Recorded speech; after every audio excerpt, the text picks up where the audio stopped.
This week's video is all about when I knew it was the right time for me to become a full-time blogger. And there were specific goals that I set for myself that I was like, okay, once I hit this, and once I hit this, and once I hit this, I know that I am prepared enough to take this on full-time. I'm so happy now. I've been blogging full-time for 2 years, and looking back, I picked really good things to have goals on, and that made me feel really secure with my decision. So I'm gonna be going over all of those goals with you and kind of give my personal insight and a little bit of story time for me on what those goals were, why I decided those goals, and ultimately how it has been blogging full-time, the good and the bad about it. So let's get into this video. So a quick little intro. I started my website BySophiaLee.com when I was going into my sophomore year of college. So I literally blogged out of my dorm room. And basically how I got into blogging was I was seeing these mommy bloggers who were making so much money, like $100,000 a month on their blog. And I was like, okay, if they're doing it around their little kids, I can do it around my college schedule. And so I did. So sophomore, junior, and senior year, I spent so much time. I treated it like a full-time job. If you watch any of my other videos, you know how seriously I took it. And by the time I graduated, which was in 2020, I was a 2020 graduate. It's another story in itself. But I was financially able, and my business, with my blogging business, was built up enough. And when I say blogging business, I mean like my website was built up enough that I could go full-time. We are now 5 years later a 7-figure business. So we now make over $1 million a year, which is just like mind-blowing to me. We've had multiple $100,000 months. And of course now we have so many more expenses, but it is still so crazy to think that me starting this little blog when I was going into my sophomore year of college has now become into a full-fledged business.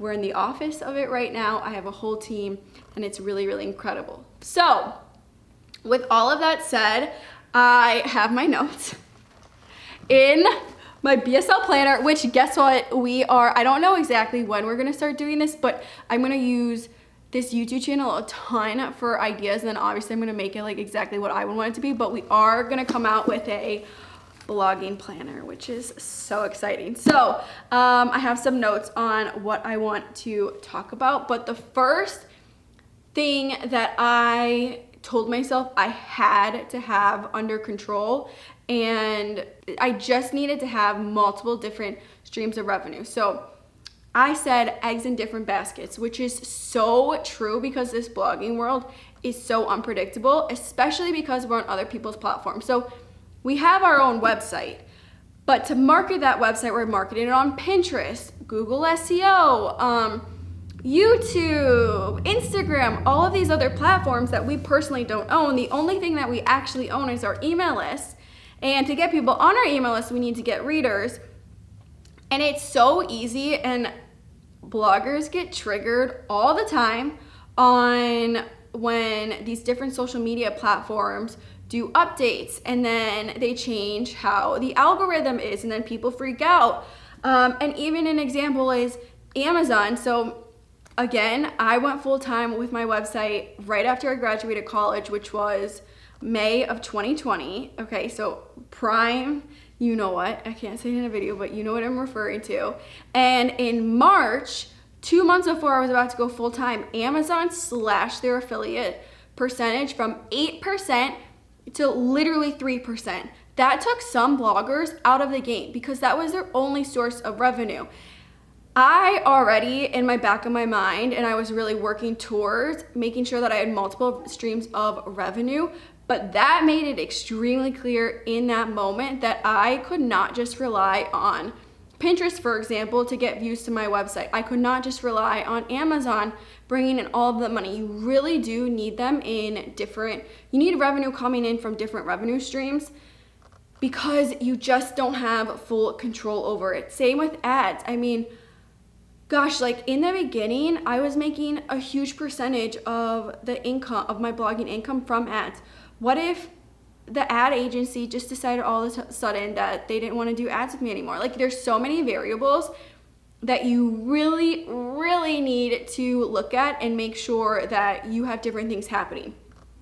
now, where the business is at right now, so 2 years after I've gone full time, I would possibly argue that we're in too many. We have our eggs in too many baskets, but we're doing it really, really smart. I almost said smartly, but I don't think that's the word. So like we have the website, that is a business in itself. That brings in substantial income, and we get that income from ads. We get that income from affiliate revenue. We have the blogging business. So these are the different businesses that we consider, like we have our overhead umbrella company, and then we have these specific businesses within it. So we have the blog / website, we call it the same thing. Great, then we have the blogging business. So we have our courses, this YouTube channel. Then we have the planners, that's another business in itself. And then we have the home design, which is another business in itself. So we have really 4 businesses happening, and the 4 businesses I have very much clearly thought out that if the market was to crash, the housing would go down, but guess what goes up? Blogging, because people get scared, so they want to start blogs. Same thing happened in 2020 when I went full time, is everyone was so scared about what was happening that they wanted to start a blog. So while my website income went down, my blogging income went up, like my blogging business. And now, like, other things have changed. My blogging income has gone down, but the housing income has gone up because so many people in the last year and a half have bought houses. So those two are very temperamental with how the world is doing. But then I have the planner business, which this is a product that's under $50. And so while it probably would go down slightly if we were to go into a recession, it's something that people are still gonna want and will spend money on because it is a lower priced product. So I have very much thought about, and I need to feel secure financially in my life, the different revenue streams. And so same with your website, like you just have to think about and make sure that you are pulling in from multiple places, and think of worst case scenarios. Like if you are just bringing money in from one section of your website, do not go full time, because you're not ready yet. Because what if something was to happen? You know, like I'm not a what if girl, I'm like a I need to know girl. And so that's just something for me that I had to feel very, very, very secure about. When I did go full time, for example, like our readers, I would say we were at like 60% Pinterest and then 40% Google SEO. And now we're like 50-50. So if Pinterest was to do something to our click-through, we would still have SEO to fall back on. And same thing, if SEO was to do something, we'd still have Pinterest to fall back on, which would still get readers to our website. We'd get on the email list. We have affiliate links set up. So it's just stuff like that. Like the team has really worked hard to make sure that we have our eggs in different baskets and we're fine if a crisis was to occur, which crises do happen all of the time. So the amount of times in the last 5 years that the Pinterest algorithm has changed, and I have seen firsthand bloggers absolutely lose their minds. For us, well, we panic slightly. It's not an I lose my mind situation because I know we have other things backing us up. So just stuff like that. Okay, that leads me to my next thing, and this is more like personal. So I made sure that I had an emergency savings set aside. So I was able to set aside 9 months of my living expenses if something was to happen.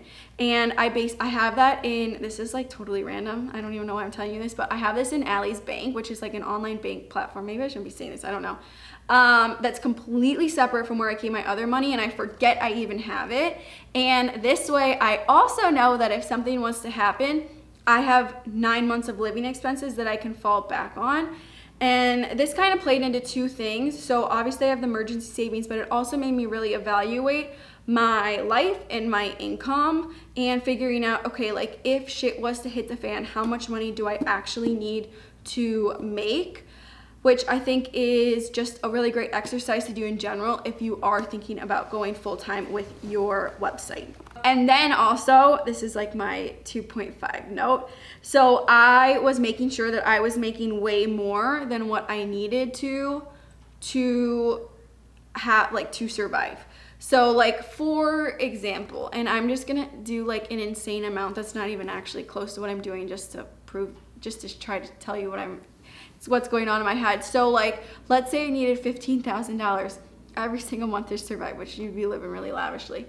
I made sure that with all of the blogging expenses included, I was making, let's say, $25,000. So I had a $10,000 cushion in there.